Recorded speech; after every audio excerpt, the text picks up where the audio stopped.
나는 전능하신 아버지 하나님 천지의 창조주를 믿습니다.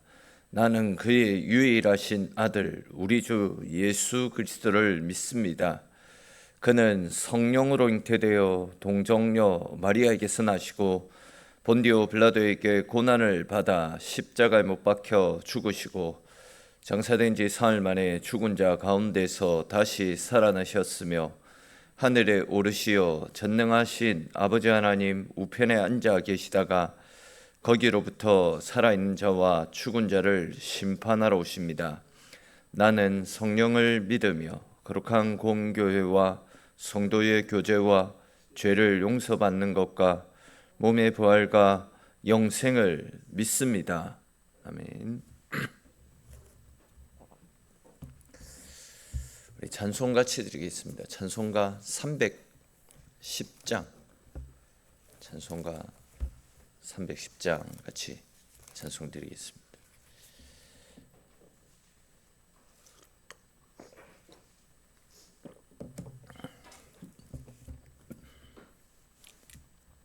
(310장) 찬송 드립니다.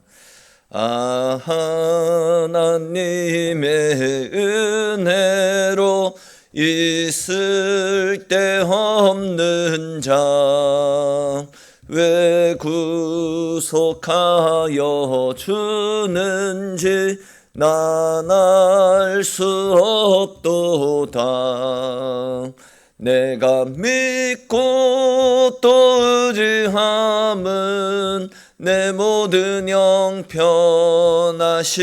주님 늘 보호해 주실 것을 나는 확실히 아네.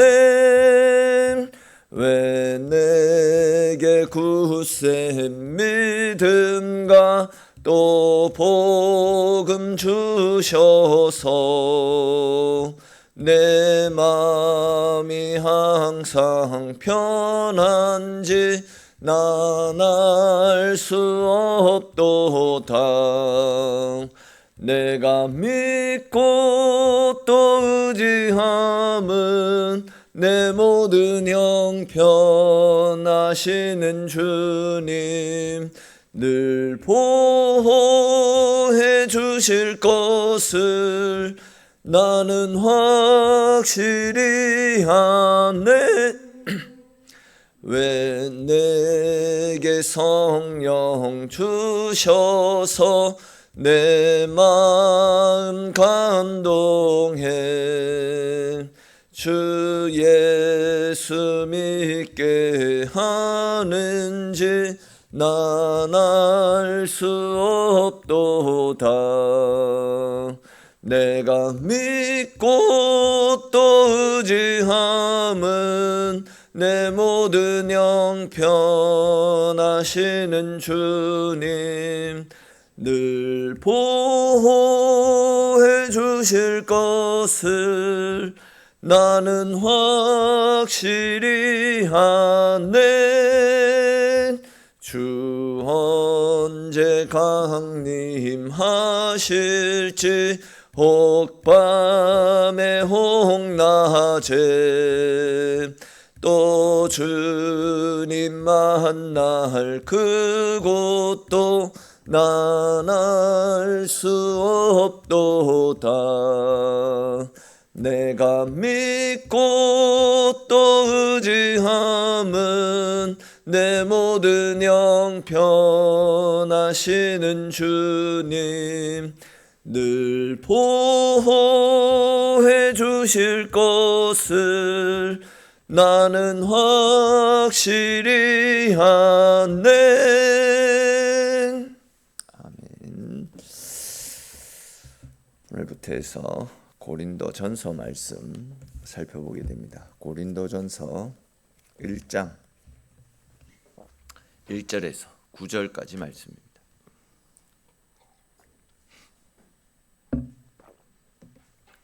고린도전서 1장 1절에서 9절까지 말씀 우리 한 절씩 읽고 9절 말씀은 같이 읽도록 하겠습니다. 하나님의 뜻을 따라 그리스도 예수의 사도로 부르심을 받은 바울과 형제 소수대네는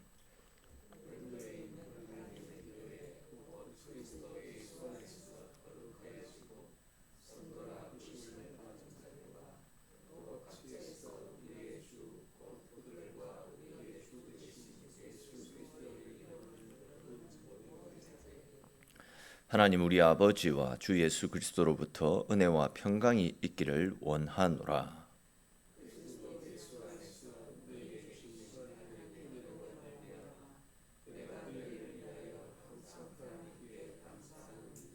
이는 너희가 그 안에서 모든 일 곧 모든 언변과 모든 지식에 풍족함으로 너희가 모든 은사에 부족함이 없이 우리 주 예수 그리스도의 나타나심을 기다림이라.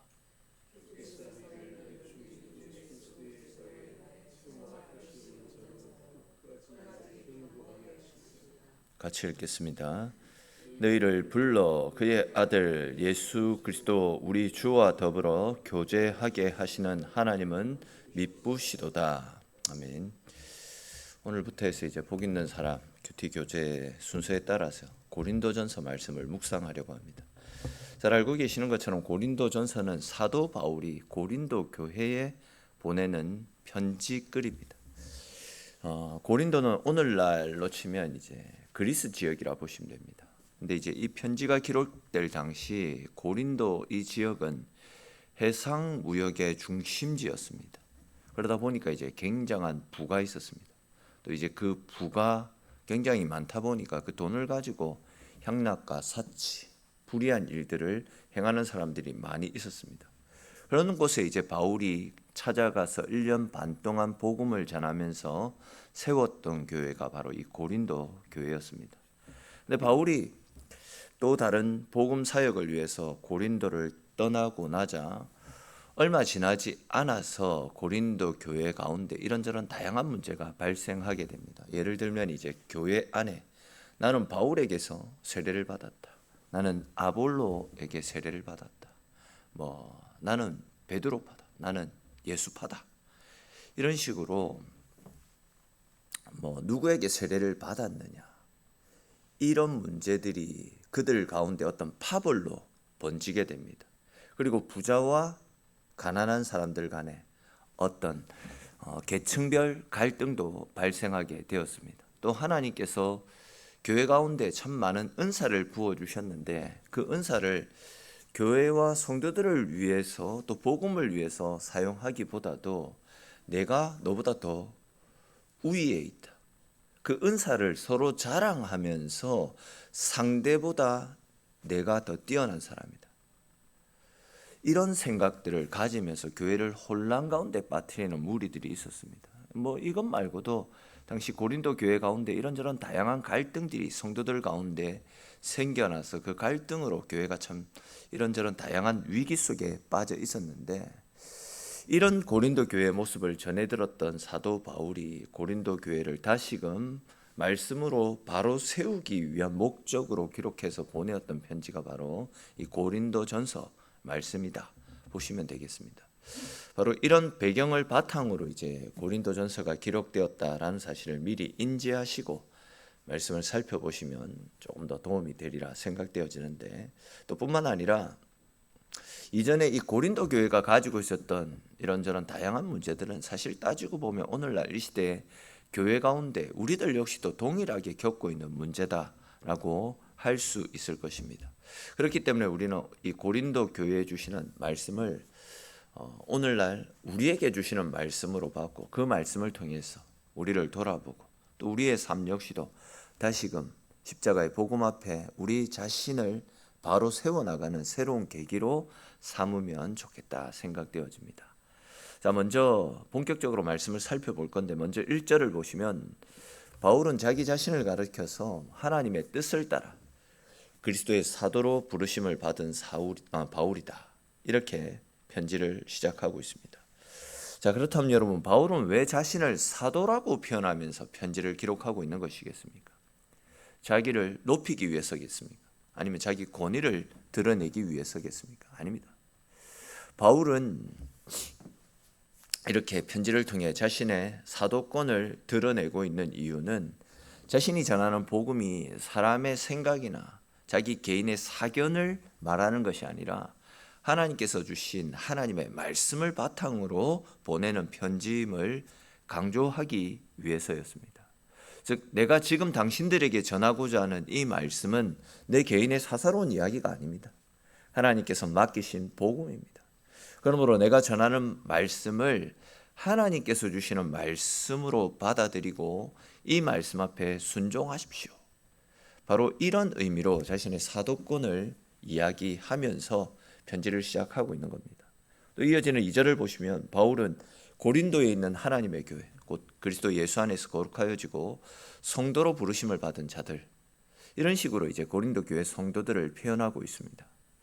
그럼 사실 이 표현은 고린도 교회의 현실을 생각해 보면 굉장히 놀라운 표현이다라고 말씀을 드릴 수 있습니다. 왜냐하면 고린도 교회 성도들의 과거의 모습을 생각해 보면 이들은 결코 거룩한 자들이 아닙니다. 또 이들을 향해서 성도라고 부르는 것, 성도가 뭡니까? 거룩한 물이 아닙니까? 이들은 절대 거룩한 사람들이 아니었기 때문입니다. 당시 고린도 교회 성도 중에는 예수 믿기 전에 항상 술에 취해 살고 우상 숭배에 빠져 있고 음란한 삶을 살아가는 사람들이 태반이었습니다. 근데 이제 바울은 그런 사람들을 향해서 이 죄인들아, 이 몹쓸 인간들아 이렇게 부르지 않습니다. 그 죄인들을 향해서 하나님의 교회, 당신들은 거룩한 물입니다. 이런 식으로 표현하고 있습니다. 근데 여러분, 바울은 왜 이 고린도 교회 성도들을 향해서 거룩한 하나님의 백성들, 또 하나님의 교회, 이런 표현을 통해서 고린도 교회 성도들을 부르고 있는 것이겠습니까? 그 해답이 바로 그리스도 예수 안에서, 그리스도 예수 안에서라는 표현 속에 담겨져 있습니다. 이 표현은 사도 바울이 굉장히 중요하게 생각하는 표현 중에 하나입니다. 바울의 서신서 가운데 무려 160번이 넘을 정도로 사도 바울은 그리스도 예수 안에서 이 표현을 자주 사용하고 있습니다. 그만큼 우리가 그리스도 예수 안에 있다라는 사실이 굉장히 중요하다, 이 이야기 아니겠습니까? 왜 그렇습니까, 여러분? 하나님은 지극히 거룩하신 분이십니다. 사실 하나님의 거룩하심 앞에 우리가 서게 되면 우리 모두는 다 죄인입니다. 성경은 분명히 말씀하죠. 의인은 없나니 하나도 없다라고. 우리 모두는 하나님 앞에 죄인임을 분명히 밝히고 있습니다.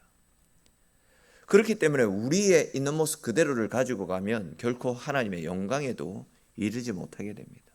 그러니까 이제 우리 스스로의 모습만 놓고 보면 그 누구도 거룩하다, 의롭다, 하나님의 자녀다, 거룩한 무리, 성도라고 부르심을 받을 수 있는 존재가 아니다라는 거죠. 근데 감사하게도 예수님께서 우리 속에 있는 그 죄 때문에 십자가에서 그 죄를 다 짊어지시고 대속의 죽음을 죽어주셨습니다. 그리고 십자가에서 우리 주님이 내 때문에, 내 죄 때문에 죽어주셨다라는 사실을 믿고 우리의 죄를 고백하고 우리는 주님 없이는 안 되는 존재입니다 라는 그 사실을 믿는 믿음으로 주님을 붙잡을 때에 우리의 죄를 깨끗하게 씻겨주시고 사탄의 자녀가 아닌 하나님의 자녀로서의 권세를 주시겠다 분명히 약속해 주셨습니다.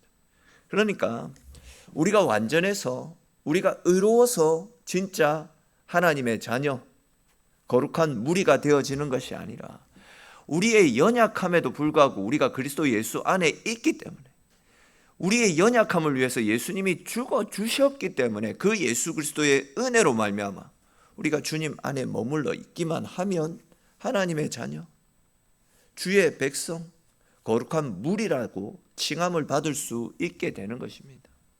다른 것이 아니라 주님 안에 있다라는 그 이유가 우리를 거룩한 하나님의 자녀로, 천국 백성으로 삼아주시는 것입니다. 그러므로 여러분, 우리가 살아가는 동안 절대 내 의를 의지해서는 안 됩니다. 나의 공로, 나의 의를 내세워서도 안 됩니다. 내가 구원받은 것처럼 착각해서도 안 됩니다. 우리가 오늘도 하나님 앞에 설 수 있는 유일한 한 가지는 우리를 위한 십자가의 은혜, 십자가의 사랑이 우리의 죄를 덮고 우리를 하나님 앞에 흠없다라고 말씀해 주시기 때문에 우리가 하나님 앞에 설 수 있는 존재 아니겠습니까?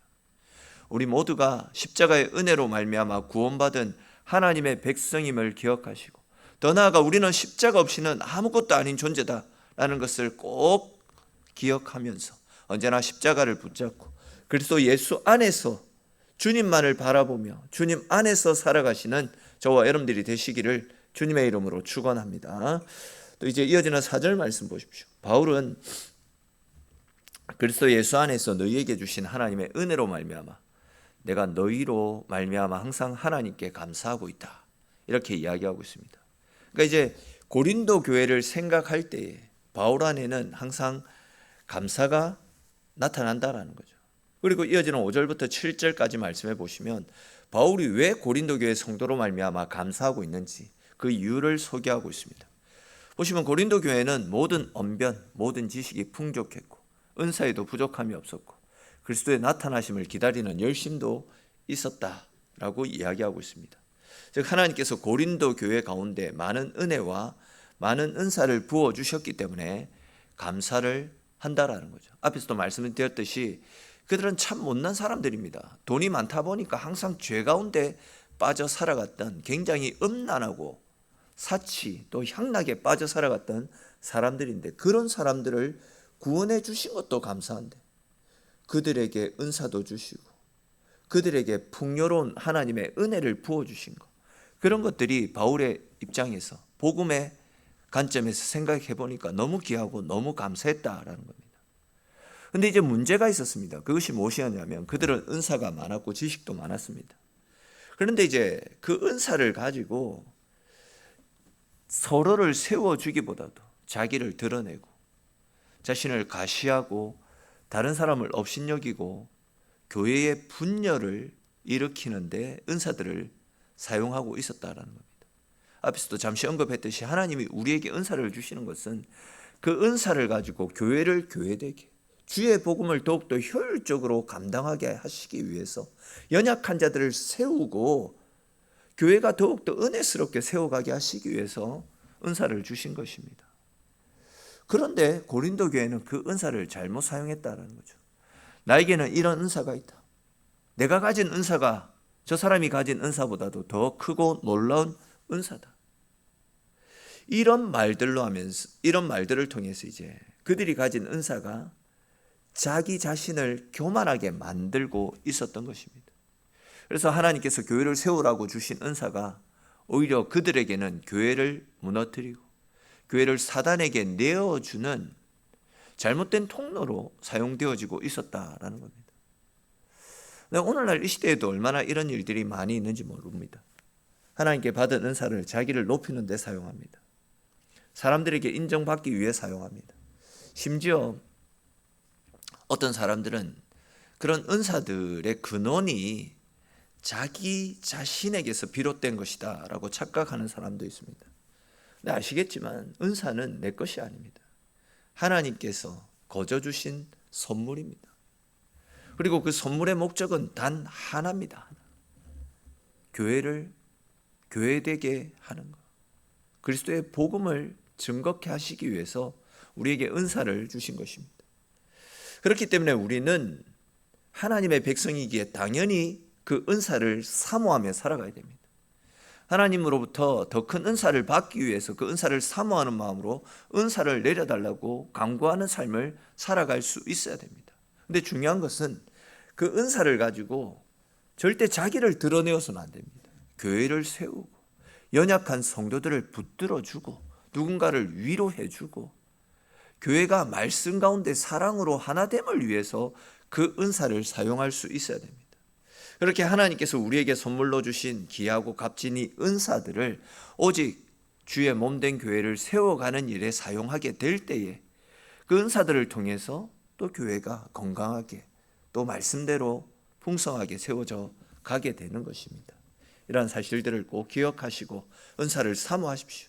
그리고 하나님이 은사 주신다면 그 은사를 가지고 하나님의 교회를 위해서 또 성도들을 위해서 잘 활용하여서 주님으로부터 칭찬 들을 뿐만이 아니라 우리의 그런 모습을 통해서 또 주님의 교회는 더욱더 건강하게 세워져가는 하늘의 은혜가 더하여질 수 있게 되기를 주님의 이름으로 축원합니다.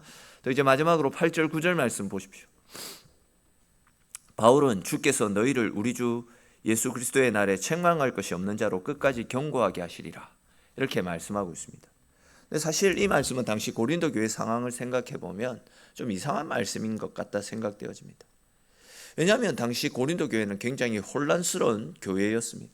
교회 안에 분쟁이 많았고 갈등도 있었고 다스리지 못하고 있는 죄의 문제로 말미암아 교회가 혼란스러웠던 상황입니다. 근데 바울은 그런 교회를 향해서 끝까지 경고하게 하실 것이다. 끝까지 경고하게 하실 것이다. 확신에 차서 이 말을 하고 있습니다. 자, 그렇다면 여러분, 바울은 왜 이렇게 문제가 많은 고린도 교회를 향해서 하나님은 끝까지 너희를 경고하게 하실 것이다, 이런 말씀을 하고 있는 것이겠습니까? 그 이유가 9절에 나타납니다. 간단하게만 말씀을 드리면 바울은 고린도 교회 성도들의 현재의 모습을 보고 있는 것이 아닙니다. 그들을 붙잡고 계신, 연약함에도 불구하고 실수함에도 불구하고 그들을 사랑하셔서 그들을 자녀 삼아주시고 그들을 끝까지 생명 가운데로 이끌어 가실 하나님의 신실하심, 하나님의 그 신실하심을 믿었기 때문에 이런 확신에 찬 고백을 하고 있는 것입니다.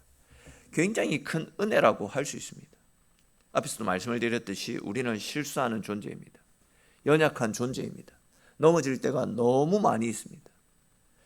그러나 하나님은 한 번 부르신 당신의 자녀들을 끝까지 놓지 않으십니다. 사탄은 사람을 이용하다가 버립니다. 세상도 단물 빼먹으면 버린다라고 합니까? 쓰다가 필요 없으면 다 내칩니다. 그러나 하나님은 다르십니다. 우리가 넘어진 우리가 돌아오기를 기다리고 계시고 회개하고 뉘우치고 다시 하나님을 찾으면 따뜻한 사랑으로 품어주시고 하나님 없는 세상에서 넘어지고 실패하고 아파했을 그런 우리들을 오히려 위로하시고 다시금 세우셔서 은혜의 강가로, 생명의 강가로 우리를 이끌어 가시는 분입니다. 끝까지 우리를 포기하지 않으시는 분이 우리 하나님이시다라는 것입니다. 못난 우리 그냥 가만히 내버려 두면 하나님 입장에서도 편할 건데, 이런 우리를 구원하시기 위해 아들까지 죽게 하심으로 우리를 살리실 정도로 하나님은 우리를 사랑하시는 분입니다. 그 사랑으로 넘어지고 실패했던 우리들을 버리지 않고 끝까지 품어주시고 생명으로 이끌어 가시는 분, 그분이 바로 우리 하나님이시다라는 거죠. 우리는 이런 우리를 향한 신실하신 하나님의 사랑에 확신을 가지고 어떤 상황 속에서도 하나님을 바라보며 그 하나님 안에 머물러 있어야 되는 겁니다. 제가 한 번씩 표현을 하지 않습니까? 우리가 주님 안에 머물러 있으면 우리가 죄를 짓고 실패하더라도 주님 안에 머물러 있기만 하면 우리는 다 용서받습니다. 침대에서 넘어지잖아요. 다치지 않지 않습니까? 침대에서 넘어지게 되면 다치지 않고 멀쩡합니다. 우리가 주님 안에 머물러 있다라는 것이 그겁니다. 실수해도 넘어지더라도 주님 안에 있으면 우리의 연약함을 용서받고 사함을 받고 은혜 가운데 세워질 수 있습니다. 이유는 한 가지입니다. 하나님이 우리를 사랑하시되 끝까지 사랑하시기 때문에, 우리의 실수보다도 그런 우리를 사랑하시는, 우리를 향하신 하나님의 사랑이 더 크시기 때문에 우리의 실수와 연약함에도 불구하고 하나님은 끝까지 우리를 붙잡으시고 생명으로 이끌어 가신다라는 겁니다. 이러한 하나님의 신실하심, 우리를 사랑하시는 그 사랑을 붙잡고 날마다 하나님께로 가까이 나아가 끝까지 주님 품 안에서 주님과 함께함으로 주님이 우리를 통해서 이루어 가시는 영원한 구원의 기쁨을 누릴 수 있는 저와 여러분들의 삶이 될 수 있기를 주님의 이름으로 축원합니다. 기도드리겠습니다. 하나님, 오늘도 부족한 우리들을 주님 앞으로 불러주시고 주님과 함께하는 하루를 시작할 수 있도록 은혜 베풀어 주셔서 주님 고맙고 감사합니다. 하나님, 우리는 참 못난 인생들입니다. 내세울 것 없고 자랑할 것 없는 참으로 못난 인생들입니다. 그러나 하나님, 이런 우리를 사랑하셔서 당신의 아들까지 내어주심으로 우리를 구원하시고 살려주시고 아들의 피값까지 내어서 희생시킬 정도로 우리를 사랑하셨는데, 근데 우리는 그 사랑을 잊은 채 또 죄짓고 또 넘어지고 또 실패합니다. 그러나 그럼에도 불구하고 끝까지 우리를 사랑하시고 우리의 죄와 허물보다도 우리를 사랑하시는 더 크신 사랑으로 우리를 용납하시고 끝까지 우리의 구원을 이루어 주시는 그 하나님의 은혜와 사랑 앞에 늘 감사하는 마음을 가지고 그 은혜에 붙들려서 넘어지더라도 실패하더라도 때로는 면목 없고 죄송하더라도 끝까지 주님 붙잡고 주님 안에서 주님이 우리를 위해서 준비해 놓으신 영원한 천국, 영원한 구원을 이루어 나가는 우리의 인생 되어지도록 주님 은혜 베풀어 주시옵소서. 오늘도 주님 앞에 나와 하루를 열어가는 주의 백성들 복되다 말씀하시고 오늘 하루 우리의 나아갈 바들을 이끌어 주셔서 오늘 우리의 삶이 생명의 삶이 되어지게 하시고 주의 은혜 가운데 승리하는 우리의 인생이 되어지도록 주님 함께하여 주시옵소서. 기도하며 하나님을 찾는 우리의 기도의 소원들 가운데도 응답하시는 기쁨이 더하기를 소망합니다. 모든 말씀 살아계신 우리 주 예수님의 이름으로 기도드립니다. 아멘.